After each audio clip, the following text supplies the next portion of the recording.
ஹாய்ங்க. எல்லாருக்குமே 2 டேஸ் முன்னாடி என் ஒய்ஃப் வந்து ஒரு வீடியோ போட்டிருந்தானே, இந்த மாதிரி ஃபோன் வந்துட்டு உடஞ்சிருச்சு என் ஹஸ்பண்டால அப்படின்னு சொல்லிட்டு. அதுக்கு என்ன ரீசன்னா, எப்படி சொல்றது, இந்த மாதிரி நம்ம வேலை செய்கிற இடத்துலயா இருக்கட்டும், இல்லை ஃப்ரெண்ட்ஸ் கூடயா இருக்கட்டும், எங்கே போனாலும் எங்கே வந்தாலுமே சரி, இந்த மொபைல் வந்துட்டு என்ன சொல்றது, இந்த மாதிரி பசங்களுக்கு கொடுக்கறது, நம்ம ஃப்ரெண்டுங்க தான் நண்பன் தான் ப்ரோ தான் அப்படின்னு சொல்லிட்டு பசங்களுக்கு கொடுத்து இந்த மாதிரி என்ன சொல்கிறது ஃபோன் பேசுறது, இந்த மாதிரி அவங்க ஆளை கூப்பிட்டு பேசுறது, இல்லை இப்போது மேரேஜ் பண்ணவங்களா இருக்கட்டும் பண்ணாதவங்களா இருக்கட்டும், இந்த மாதிரி இருக்கிறவங்களுக்கெல்லாம் ஃபோன் கொடுக்காதீங்க. கொடுங்க, அவங்க அம்மா அப்பா கிட்ட பேசணுமா கொடுங்க, ஒய்ஃப் கிட்ட பேசணுமா கொடுங்க, அண்ணன் தம்பி கிட்ட பேசணுமா கொடுங்க. இந்த மாதிரி மற்ற லேடிஸ் கிட்ட பேசணும் அப்படின்னு இருந்ததுன்னா ஃபோன் தயவு செஞ்சு கொடுக்காதீங்க. அதனால தான் எங்கள் வீட்டில் இப்போது கிட்டத்தட்ட ஒரு 3 மந்த் தான் இந்த சண்டை தான் போயிட்டு இருக்குது. ஏன் ஃபோன் கொடுத்து அப்படின்னு சொல்லிட்டு. எதனாலனா, என் ஃப்ரெண்ட் ஒருத்தன் வந்துட்டு இந்த மாதிரி அவன் ஆளுக்கு மெசேஜ் பண்ணணும், கால் பண்ணணும் அப்படின்னு சொல்லிட்டு என் ஃபோன் கேட்க நான் வந்து கொடுத்துட்டேன். அது வந்து ஓகே, பரவாயில்ல, அந்த புள்ள வந்து நமக்கு திருப்பி பண்ண மாட்டோம், கால் மெசேஜ் பண்ண மாட்டோம், அந்த ஒரு இதில் கொடுத்தோம். ஆனால் ரிட்டன் வந்து எனக்கு மெசேஜ் பண்ணது நான் வேற டிலீட் பண்ணலை. ஏன்னா நமக்கு தேவையில்லாதது, நான் பார்க்கவும் இல்லை, நான் டிலீட் பண்ணலை. என் ஒய்ஃப் வந்து இந்த மாதிரி ஃபோன் எடுத்து யூஸ் பண்ணும்போது பார்த்துட்டாங்க. பார்த்து என்கிட்ட கேட்கும்போது தான் எனக்கு தெரியல பாப்பா, இந்த மாதிரி ஃப்ரெண்ட் ஒருத்தன் பண்ணாங்க, நான் வேணா கேட்டு சொல்கிறேன் அப்படின்னு சொல்லிட்டு அடுத்த நாள் காலையிலே, இது நைட்லேருந்து சண்டை, அடுத்த நாள் காலையில் வந்துட்டு நான் இந்த மாதிரி சொன்னேன் அவங்ககிட்ட. இந்த மாதிரி மெசேஜ் பண்ணலை, டிலீட் பண்ணலையா, என் ஒய்ஃப் வேறு பார்த்துட்டானே, இந்த மாதிரி பிரச்சனை வருது அப்படி இப்படின்னு சொல்லிட்டு சொன்னேன். சொன்னதுக்கு வந்துட்டு என் ஃப்ரெண்டு வந்து இவங்ககிட்ட டேரெக்டாக கால் பண்ணி சொன்னாங்க, இந்த மாதிரி நான் தான் பாப்பா பண்ணேன், அவருக்கு தெரியாது அப்படி இப்படின்னு சொல்லிட்டு சொன்னேன். அப்புறம் அந்த நான் என்ன நினைச்சேன்னா, அவங்க கிட்ட போன் இல்லையா அப்படின்னு சொல்லி கேட்கப்போ அந்த இடத்துல அவங்களால போன் யூஸ் பண்ண முடியல. ஏன்னா நான் இப்போ எப்படின்னா, நம்ம இப்போ ஒரு கம்பெனியில் வேலை செய்கிறேன்னு வச்சுக்கோங்க. அந்த கம்பெனியில் வந்துட்டு நிறைய பேத்துக்கு ஃபோன் அலோடாக இருக்கலாம், அலோடு இல்லாமல் இருக்கலாம். அந்த மாதிரி இருக்கும்ல நிறைய கம்பெனியில். அந்த மாதிரி அவங்களுக்கு அலோடு இல்லை, எனக்கு அலோடு இருக்குது. அதனால நம்ம கொடுத்தோம், ஜஸ்ட் மெசேஜ் பண்ணோம், கால் பண்ணி பேசணும், அதோட விட்டுடணும். அது விட்டுட்டு ஏதாவது இப்போ பண்ணியிருந்தா கூட அது வந்து டிலீட் பண்ணிடணும். கால் பண்ணிட்டு மெசேஜ் பண்ணிட்டு அதை டிலீட் பண்ணிட்டாங்கன்னா பிரச்சனை கிடையாது. அது அப்படியே இருந்தனால நான் வந்து இவரதான் சந்தேகப்பட்டு என்ன சந்தேகப்பட்டு கிட்டத்தட்ட ஒரு 3 மாசமா எப்படி சொல்றது, சண்டை டெய்லியும் தான் சண்டை போயிட்டே இருக்குது. இந்த பிரச்சனை இங்க எப்படி சால்வ் பண்ணணும் அப்படின்னு சொல்லி தெரியல. வந்து நம்மனால ஒரு ஃப்ரெண்டுக்கு ஒரு பிரச்சனை வருது அப்படின்னா அவங்க வந்து பேசணும், வந்து சாரிங்க அப்படின்னு சொல்லிட்டு. ஆனா இது வந்து அவங்க எதுவுமே பேசவே இல்லை. நாங்க 2 பேரும் தான் சண்டை போட்டோம். ஆனா அவங்க போன்ல பேசினாங்க, ஓகே, அதெல்லாம் கரெக்ட் தான். ஆனா நேர்ல பேசல. என்கிட்ட கேட்டாங்க, அந்த ஃப்ரெண்டு ஒருத்தர் மட்டும் கேட்டாங்க, இந்த மாதிரி நான் வேற வந்து நேர்ல பேசணுமா அப்படின்னு சொல்லி கேட்டாங்க. இல்லை, நான் தான் வேணாங்க, அந்த பிரச்சனை இப்போதான் கொஞ்சம் சோல்வா போயிட்டு இருக்கிற மாதிரி இருக்குது, அடுத்து நீங்களா வீட்டுக்கு வந்து நீங்கள் அந்த பிரச்சனையை பெருசு பண்ணாதீங்க அப்படின்னு சொல்லிட்டு நான் சொன்னோம். அதனால என்ன சொல்கிறது, இந்த மாதிரி இப்போ எப்படின்னா, நம்ம மேரேஜ் பண்ணலை அப்படின்னு இருந்தாலும் ஓகே, நம்ம அடுத்தவங்களுக்கு ஃபோன் கொடுத்து அவங்க பேசி பிடிச்சி அதெல்லாம் ஓகே. இதே நமக்கு மேரேஜ் ஆச்சு அப்படின்னு இருந்தேன்னு வச்சுக்கோங்க, தயவு செஞ்சு யாருக்குமே ஃபோன் கொடுக்காதீங்க. கொடுங்க, இந்த மாதிரி நான் சொன்ன மாதிரி தான். இல்லைங்க, அந்த பிரச்சனை. அதாவது நீங்க இப்போ என்கிட்ட வந்து ஒருத்தவங்க ஃபோன் கேட்குறாங்கன்னா நான் அவங்களுக்கு ஃபோன் கொடுப்பேன், கொடுக்க மாட்டேன்னு சொல்ல மாட்டேன். அதாவது அவங்க ஒருத்தவங்களுக்கு கால் மெசேஜ் பண்றாங்கன்னா ப்ராப்பரா பண்ணிட்டு பேசிட்டு விட்டுறணும். அதை விட்டு மற்றவங்களுக்கு மெசேஜ் பண்றது, கால் பண்றது, இன்ஸ்டால ஃபாலோ பண்றது, அதெல்லாம் எதுக்கு? அதனாலதான் எங்களுக்குள்ள சண்டை வந்து, அதாவது நாங்க 2 பேரும் சண்டை போட்டுக்கலாம். இப்படி சும்மா சண்டை போட்டாலும் அடுத்த நிமிஷம் பேசிடுவோம். எனக்கு அவர் தெரியும், அவர் அப்படிலாம் பண்ண மாட்டாரு அப்படின்னு சொல்லிட்டு. ஆனா இப்ப வரைக்கும் அந்த கோபம் இருக்கு. நம்மளோட ஹஸ்பண்ட் போன்ல ஒரு பொண்ணோட மெசேஜ் பார்த்தா எப்படி இருக்கும் என்னோட. இப்ப எப்படின்னா, அது வந்து 2 பேருக்குமே தான் கஷ்டம். எனக்குமே இப்போ கிட்டத்தட்ட ஒரு 3 மாசமா நிம்மதி இல்லாம, வேலைக்கு போறதுக்கு இஷ்டம் இல்லை. இப்போ வேலையை விட்டு நில்லுன்னு சொல்லி நம்ம பண்ணாத தப்புக்கு நமக்கு இனிமேல் இந்த நம்ம படித்த படிப்புக்கெல்லாம் இந்த மாதிரி வேலை அமையுமா, இது என்ன எதுன்னெல்லாம் நமக்கு தெரியாது.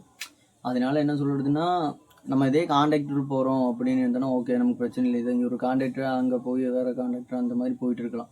நம்ம ஒரு கம்பெனியில் நல்ல ஒரு இதில் இருக்கேன்னு வச்சுக்கோங்க, அந்த கம்பெனி விட்டு டக்குன்னு இல்லைன்னு சொன்னோன்னா இங்கே நம்ம கம்பெனியை தேடி போய் இந்த வேலை நமக்கு அமையாதுன்னு வச்சுக்கோங்க, அதெல்லாம் சிரமம். அதனால தான் இந்த தப்பெல்லாம் யாருமே இனிமேல் பண்ணாதீங்க. இந்த வீடியோ போடுறோன்னு நினச்சேன் நான். அதனால தான் 2 டேஸ் முன்னாடி இந்த மாதிரி ஷார்ட்ஸ் போட்டிருப்பானு, இதோட ஃபுல் வீடியோ போடுறேன் அப்படின்னு சொல்லிட்டு. அதாவது ஃப்ரெண்ட்ஸுக்கு ஃபோன் கொடுக்க வேண்டாம்னு சொல்லல, அந்த ஃப்ரெண்டுக்கு ஃபோன் கொடுத்தா ஹஸ்பண்ட் ஒய்ஃப்குள்ள சண்டை வந்து அவங்க வந்து சால்வ் பண்ணுவோம். அவங்க தான் வந்து உண்மையான ஃப்ரெண்ட்ஸு. அதனால நமக்கு இன்னும் நம்ம தேவை முடிஞ்சிச்சு, அவன் எப்படியோ போட்டுன்னு நினைக்கிறவங்க ஃப்ரெண்ட்ஸ் கிடையாது. பட் வந்து அவருக்கு நிறைய ஃப்ரெண்ட்ஸ் இருக்காங்க. எல்லாருமே அவர் வந்து மலையாளி தான், நான் ஃபர்ஸ்டே சொல்லியிருப்பேன், ஃபர்ஸ்ட் இருந்து பார்க்குறவங்களுக்கு தெரியும். அதாவது கேரளால இப்படி அவங்களுக்கு நிறைய ஃப்ரெண்ட்ஸ் இருக்காங்க. அவங்க யாராவது பண்ணியிருந்தா கண்டிப்பா வந்து முன்னாடி நின்று தங்கச்சி சாரி அப்படின்னு சொல்லி கேட்டிருப்பாங்க. பட் ஆனால் இவர் இப்போ இங்கேருந்து ஒர்க் போய் எல்லாமே பண்ணுறதுனால இங்கே இருக்க ஃப்ரெண்ட்ஸ் பற்றி எனக்கு எப்படின்னு தெரியாது. நான் பேசக்கூடாதுன்னு சொன்னால் அவர் பேச மாட்டார். இப்போ நான் சொல்கிற ஒரு விஷயம் என்னென்னா, அதாவது எல்லாருக்கும் நீங்கள் ஃபோன் கொடுங்க, தப்புன்னு சொல்லலை. உங்கள் ஃபேமிலிக்குள்ளே ஒரு பிரச்சனை வருதுன்னா அவங்க வந்து சால்வ் பண்ணுற மாதிரி இருக்கணும். அப்படிப்பட்டவங்க ஃபோன் கொடுங்க. உங்கள் ஃப்ரெண்ட்ஸு என் ஃபோனு ஃப்ரெண்ட்ஸுக்கு எப்படி கொடுக்காம இருக்கிறது அப்படிலாம் நீங்கள் நினைக்க வேண்டாம். ஃப்ரெண்டுக்கு கொடுங்க. ஆனால் உங்களுக்கு உங்கள் ஃபேமிலிக்குள்ள ஒரு பிரச்சனைனா அந்த ஃப்ரெண்டு வந்து சால்வ் பண்ணணும். இல்லை நம்ம தேவை முடிஞ்சிச்சு அவங்க எப்படியோ போட்டோம் அப்படின்னு நினச்சா நீங்கள் ஹஸ்பண்ட் ஒய்ஃப் தான் சண்டை பிடிச்சிப்பீங்க. நாங்கள் அப்படி தான் 3 மாசமா சண்டை போட்டுக்கிட்டோம். சண்டை போட்டால் சும்மா இப்போ சண்டை போடுவோம், காலையில் பேசிடுவோம், அந்த மாதிரி தான் போயிட்டு இருக்கு.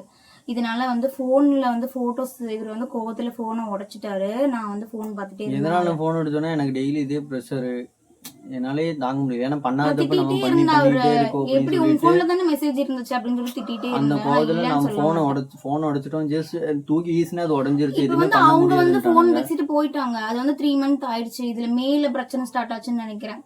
இப்ப அப்ப இருந்து இப்ப வரைக்கும் நாங்க தான் இந்த பிரச்சனையை வந்து ஃபேஸ் பண்ணிட்டு இருக்கோம். எங்க வீட்ல நாங்க 2 பேரும் மூஞ்சி பாத்துக்கிறது அந்த மாதிரி இப்படி பண்ணிட்டு இருக்கோம். ஆனா இவர் மேல எந்த தப்பு கிடையாது. இவர் ஃபோன் கொடுத்தது ஒண்ணுதான் தப்பு ஃப்ரெண்டுக்காண்டி.